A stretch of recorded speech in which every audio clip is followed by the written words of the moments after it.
24 jam hari ini, pemerintah Kabupaten Muara Enim sudah menyiapkan sarana pendukung untuk menyimpan vaksin COVID-19.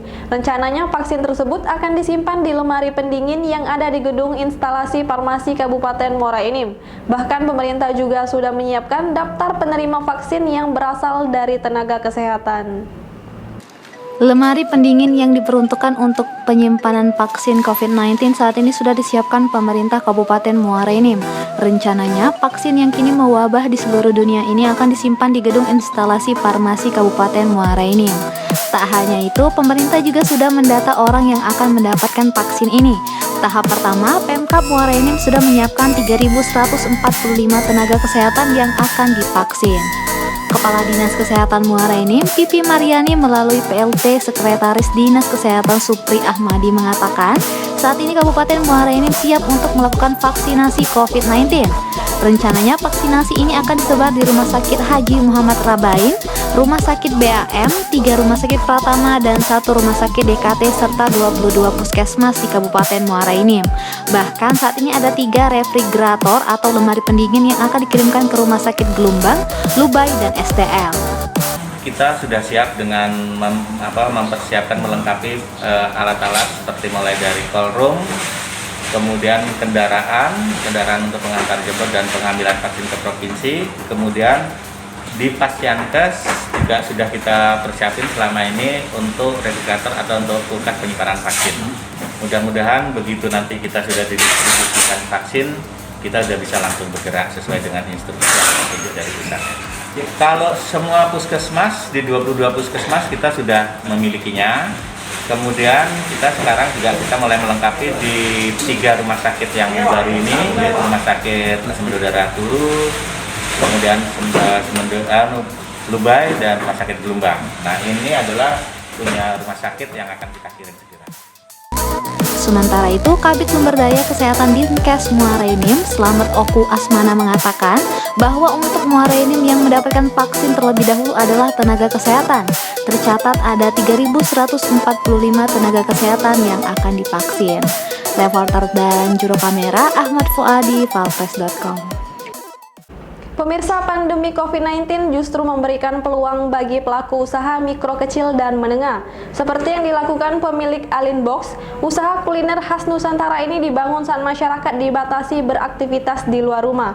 Berikut hasil wawancara Trisno Rusli dengan pemilik Alin Box, Erwin Azhari Wijaya, dalam program podcast Cukup Pedes.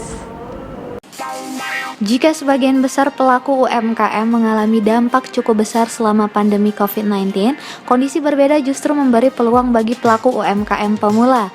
Alin Box misalnya, pelaku UMKM di bidang kuliner ini justru membangun usaha di tengah pandemi COVID-19.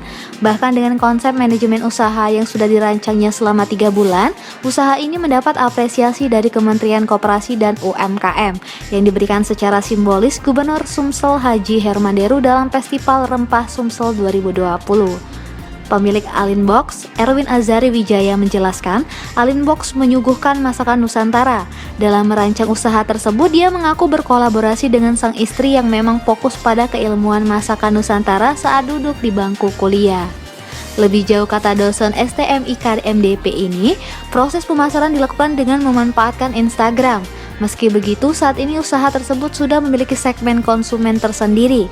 Ada beberapa menu masakan yang disiapkan mulai dari ayam ungkep sambal dabu-dabu, pedo pete dabu-dabu, gurame goreng, hingga ikan bakar. Reporter dan juru kamera tim Sumsel 24 jam, Valpres.com. Rumah Sakit Umum Daerah HM Rabain Kota Muara ini mulai melayani rapid test antigen secara mandiri. Layanan ini untuk memfasilitasi warga Muara Enim yang ingin berpergian keluar kota. Bupati Muara Enim Haji Juwarsa memantau langsung pelayanan rapid test antigen yang dilaksanakan di Rumah Sakit HM Rabain. Pemantauan tersebut untuk memastikan pelaksanaan rapid test antigen bisa dapat diterima masyarakat secara mandiri. Dalam kesempatan tersebut, Bupati mengatakan tes antigen mandiri bisa dilaksanakan dengan mendatangi unit petugas medis pencegahan COVID-19 di RSHM Rabain. Sementara biaya untuk 1 kali rapid akan dikenakan Rp275.000. Lebih jauh, kata Juarsa, pihak rumah sakit sebagai fasilitas milik pemerintah daerah sangat siap dalam menanggulangi penyebaran COVID-19. Selain menyediakan pelayanan tes rapid antigen, rumah sakit juga menyiapkan kamar isolasi khusus bagi pasien suspek yang hendak berobat. Rumah sakit sudah siap ya, apabila ada yang membutuhkan rapid antigen untuk berperjalanan dan sebagainya, rumah sakit kita siap. 275 Pak. 275.000 untuk rapid antigen itu, dan rumah sakit umum siap. Reporter dan juru kamera Ahmad Fuadi, palpres.com. Berita terakhir Sumsel 24 jam hari ini. Sebanyak 50 driver bus Transmusi kembali mengikuti pelatihan yang digelar di Hotel Santika Premier. Kegiatan yang dihadiri Wali Kota Palembang Haji Harnojoyo ini untuk meningkatkan kompetensi para driver demi keselamatan penumpang.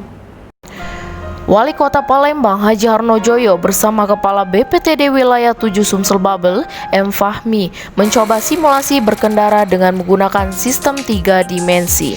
Dengan menggunakan setir mobil analog, para pejabat daerah ini seolah sedang berkendara dengan kendaraan yang sebenarnya.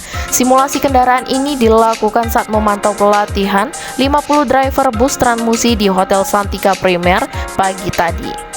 Dalam kesempatan tersebut, Harnojoyo mengharapkan para driver bisa meningkatkan kompetensi dalam mengendarai bus Transmusi. Dia pun berpesan selama bertugas harus tetap mengutamakan keselamatan penumpang. Tak hanya itu, Harnojoyo juga menambahkan, pelatihan ini sebagai salah satu upaya juga untuk memberikan kenyamanan bagi warga Palembang yang menggunakan Transmusi. Sebab pihaknya akan berupaya bus Transmusi akan terintegrasi dengan transportasi lainnya. Ya, alhamdulillah hari ini kita ada sertifikasi dan pengembangan kapasitas pengemudi di PT DMJ Transmusi Palembang Jaya. Kami sangat bersyukur karena saat ini sudah ada 4 koridor sudah dilayani oleh Transmusi Palembang Jaya. Mudah-mudahan harapan kita akan terjawab ini melalui Pak Fahmi dari Kepala Perhubungan sudah kami sampaikan langsung kepada direktur bahwa Palembang ada 9 koridor yang kita juga saat ini baru 4 koridor, jadi ada 5 lagi. Dan kita bersyukur juga tahun ini mudah-mudahan bukan hanya darat tapi sungai juga kan, ada juga program ini. Nah, mudah-mudahan nanti kalau ini bisa berjalan dengan baik di kota kita tercinta ini dengan program BTS ini akan menjawab bahwa transportasi publik di kota Palembang ini ya, sebagai layan masyarakat di desa. Sementara itu, Kepala BPTD Wilayah 7 Sumsel Babel, M. Fahmi mengungkapkan, para driver ini akan dibekali keterampilan tertib keselamatan di jalan raya, sebab pihaknya berupaya menciptakan transportasi massal yang aman dan nyaman bagi penumpang. Reporter dan juru kamera Dian Cahyani Fitri, palpres.com. Demikianlah berita Sumsel 24 jam hari ini. Saya Sri Depi, sampai jumpa.